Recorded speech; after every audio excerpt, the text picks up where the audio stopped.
This video talks about specificity. Specificity adds humor. And if you pronounce it the way I do, it also adds a little spittle to your camera lens. So if you're giving a Father of the Bride speech and you tell us that you always knew that your daughter was going to grow up to be a lawyer because she would argue about everything, give us some specific examples of things that she argued about. And I mean really specific. Think about when she was 3, 4, 5. What was she arguing with you about? Was it because she didn't want to wear this outfit over that outfit? Well, get specific. What was the actual outfit that she wanted to wear all the time? What was on the top? What was on the bottom? What was the weather outside? Be specific. If she wanted to go to bed at a particular time and you wanted her to go to bed at another time, what was her argument?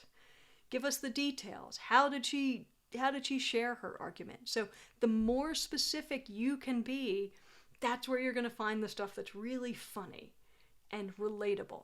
Same goes for business. If you're putting together a presentation on customer service, include some real examples from customer complaints that your company has gotten.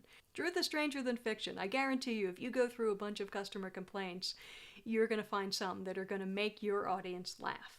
And you're still serving your main purpose. You're still getting your point across. You're just doing it in a way that has a little bit of humor added in. There's a great quote from James Joyce. He said, "In the particular is contained the universal." And it sounds counterintuitive, but it's true.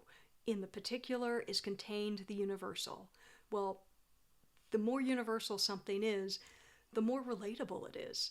And things that are relatable are funny because we can put ourselves in your position. Think about how you can make the examples that you use more specific.